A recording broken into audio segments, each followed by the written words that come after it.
Please have a seat.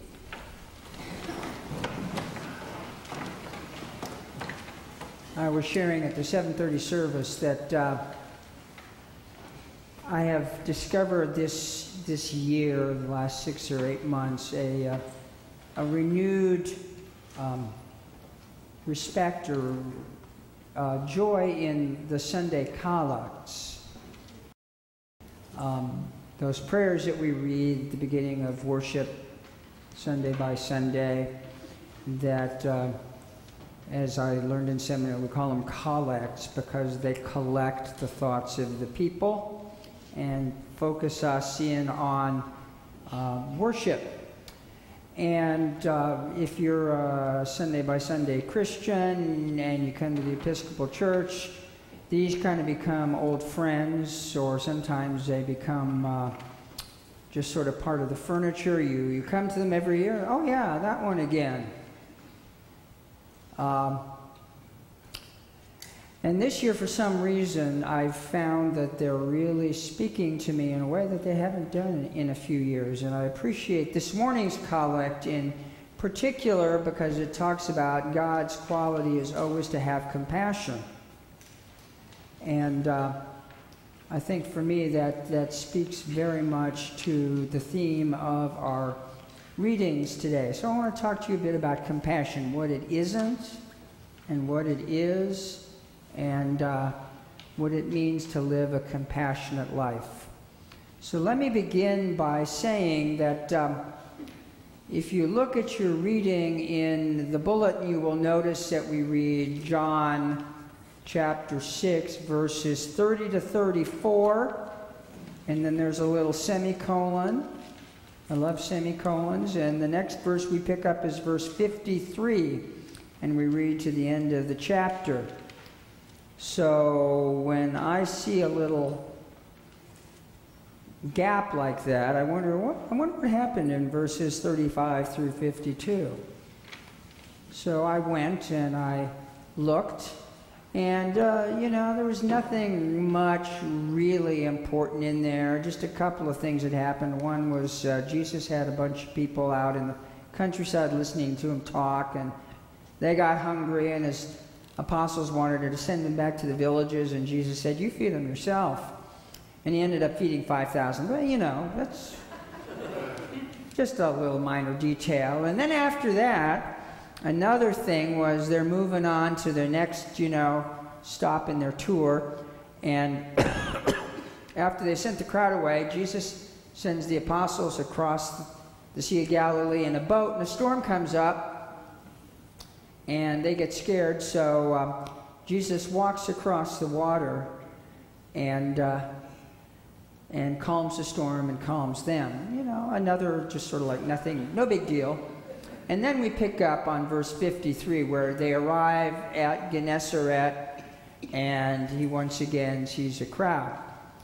So there's a lot happening in between there that got left out. And then that got me wondering, okay, so what I know last week we read the story of the beheading of John the Baptist, but immediately before that, 2 Sundays ago, the gospel ended with this. Then Jesus sent them out 2 by 2, and he teaches them to proclaim the gospel. And Mark ends that part of the gospel. So they went out and proclaimed that all should repent. They cast out many demons and anointed with oil many who were sick and cured them. So that verse 13, they went out and cast out many demons and anointed with oil many who were sick and cured them, is where we pick up in verse 30. They tell Jesus everything that they've done. They're excited.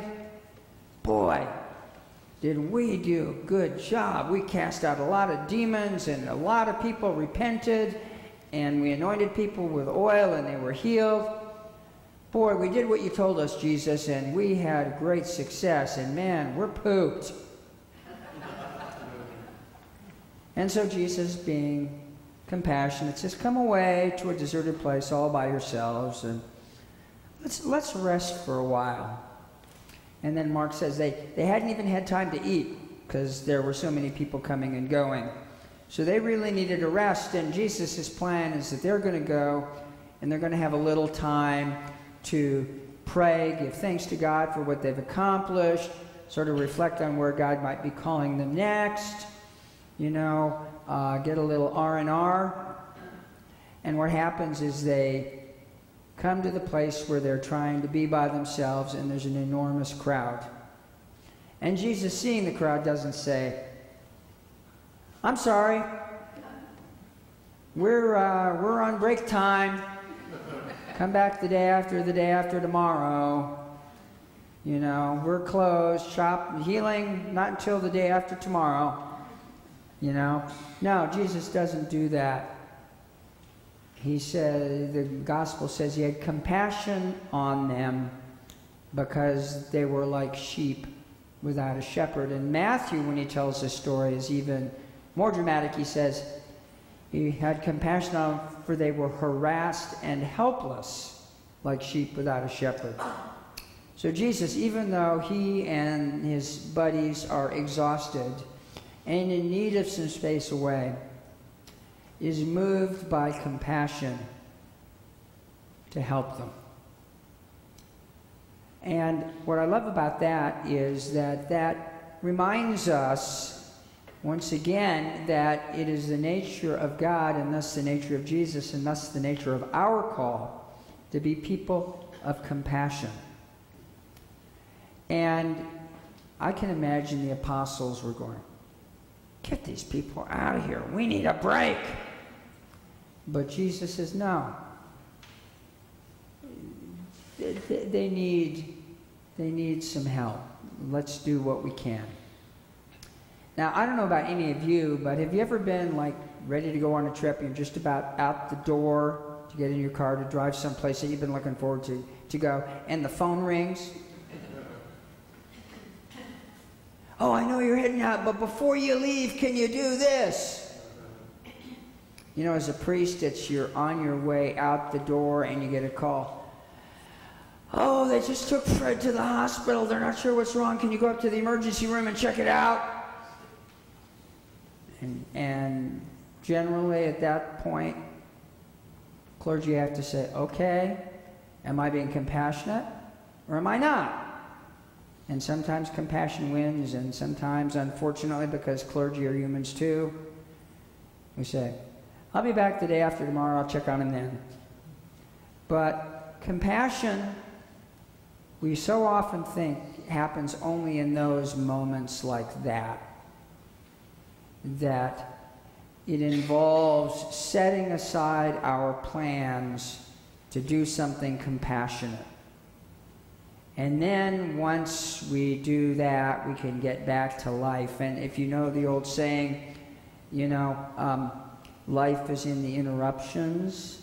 If you wait for the interruptions to stop to live your life, you'll get to the end and you'll discover that the interruptions were the life you were supposed to be living all the time. Being in situations where other people could use some compassion is just part of being human in our time and our place, as it has always been. So what does that call us to do? And I want to say now, what's not compassion?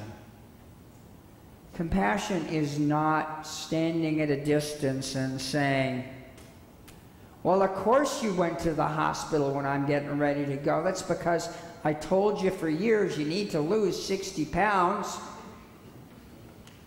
And it's not saying, "Gee, Don, I'm sorry you're tight on money this month, but if you'd done a better job saving while you were working, you wouldn't be in this situation now. But I hear McDonald's is hiring greeters, My answer is it takes one to know one. Well, so often we think of compassion, or we experience compassion as people telling us, or us telling people what we think they need to do. And really, we don't hear a lot of that in Jesus. We see Jesus meeting people where they are and meeting their needs. Compassion is not about being separate from others and telling them something. It's not about looking at those people who need help and writing a big check. Although writing a check to help a project is a very good thing, that's not the sum total of compassion. Compassion literally means, from the Latin, to suffer with. To have compassion is to walk alongside someone and to share in what they're going in. Now, you know and I know that sometimes we walk alongside of people and we're worse than useless. My wife and I had some friends who had tried for years and years to get pregnant. And she finally got pregnant, and then the baby was stillborn because the umbilical cord was wrapped around the baby's neck. And they were devastated. And Lori and Len told us that every time somebody came up to them and said, "Oh, I'm so sorry, but you know, God must just have wanted that little baby in heaven right now." They said, Len said, "I wanted to slug him."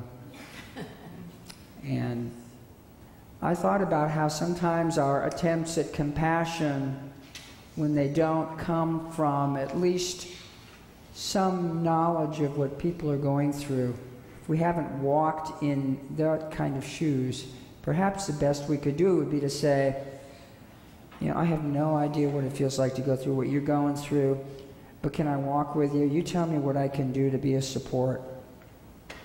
That's what compassion is. Compassion is being there, being attentive to where God might use us to reach out and offer a healing word, a healing touch, just a moment of love, of support, of encouragement to someone who needs it. And when we think that to be compassionate has to be a big deal, we're missing those day-to-day opportunities to do the kinds of things that Jesus did every day. Arriving someplace, seeing the needs of people, doing what he could to be with them, and being present. And so what I would like to encourage us to do is to take advantage of these wonderful things. They're called eyes, and these are ears, and to use them to pay attention to what's going on around us. And I said these are eyes because I've been practicing body parts in Spanish, so these are ojos and these are orejas. And if any of you out there are Spanish speaking and I kind of sort of got it right, please be patient with me. I'm just a Yankee trying to learn Spanish at the age of 63. But if we use our eyes and our ears like Jesus did, we'll see what God puts in front of us. And as we find ourselves moved to walk alongside somebody, then we have an opportunity to be compassionate. I want to close with a story that I've thought of so many times over the years and have never, I don't think, ever used it as in a sermon, but it just came back to me because I've been doing a lot of reading about the Second World War, and I was reminded of a story my friend Ira told me. Went to high school with a kid named Ira Levy. Ira lived on the other side of Culver City from me, so I didn't meet him until we were in high school or junior high. But Ira's dad, like my dad, like most of the dads in my neighborhood, were World War II veterans. And Ira's dad had been in the U.S. Army, and he had been in a battalion that had liberated a concentration camp somewhere in France. I don't remember where. But Ira's dad would tell the story of coming to the front gate of this camp and seeing behind the barbed wire, seeing these skeletal human beings dressed in striped pajama-type clothes, and saying that many of these people could not talk, many of them could barely walk, and he said he was just overwhelmed. He said as the gate opened and he and his buddies marched through, a man came up to him and said, "Mr. Soldier, do you have a cigarette to spare?" And Ira's dad pulled a pack of cigarettes out of his pocket, because in the 40s, that was what all people did, right? Was they smoked cigarettes, and soldiers especially, and he gave the guy a cigarette, and then he said, "Here, keep the pack." And the man then looked at him and said, "Thank you. You have saved my life. I will never forget you. I will never forget you." Now, let's put aside the fact that by giving the guy cigarettes, he was doing the, friends don't let friends smoke. But he was just moved in that moment to offer this guy a pack of cigarettes, and the guy said, "I will never forget you."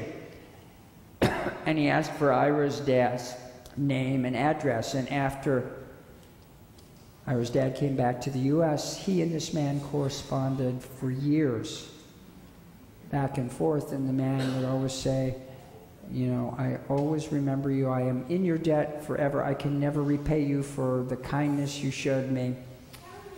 And then Ira, his sophomore year of college, went to spend a year in Scotland at the University of St. Andrews, and when Ira's dad wrote his friend in Paris that my older son's studying at St. Andrews in Scotland, the man wrote back and said, "You must tell your son to come to Paris. I want to meet your son." And so Ira got on a train, rode the train, crossed the channel into Paris, and we got to the station in Paris. There was this man there to meet him, and he threw his arms about Ira's shoulders and hugged him and was in tears and said, "Your father saved my life when he liberated the camp, and I have never been able to repay him, and now it is my turn to be your host." And Ira said he spent a week there. Man took him all these places, fed him, stayed with the man and his family. He couldn't pay for anything. The man said, "You are my guest. Your dad saved my life." And Ira just said, "Wow." And he said, "I never realized what one little act, what a difference that could make in the world." And I think that that's kind of what Jesus invites us to do, is just to be awake and present enough so that when one of those situations presents itself to us, that we can have the heart of Jesus, the heart of God, and respond in love. Whether it's a kind word, whether it's a healing touch, whether sometimes it's a meal, sometimes it's a place to stay, sometimes it's just an offer to pray for somebody. And I wear this, so I get stopped on the street, and I've gotten very comfortable with just, "Well, can I pray for you right now?" And people will look like, "Well, sure." You stop and pray for somebody on the street, and then you go on your way. So my hope is that we not wait for those moments to arrive when we have an opportunity to be compassionate, because, the interruptions are the life we were trying to get rid of the interruptions to live. And compassion is what happens when we're living a life in a world where there are needs. So, all of us at times feel harassed and helpless, and we know what it's like to have someone who just is there for us, doesn't try to fix it, doesn't try to tell us what we're doing wrong, just tries to walk with us for a moment or a day or a month. And now we have the opportunity to be that person for others when God puts them in our life. So, brothers and sisters, we serve a compassionate God. We name Jesus a compassionate man, our Savior. And God invites us to live compassion in our daily lives, in little ways, much more importantly than in big ways. Amen.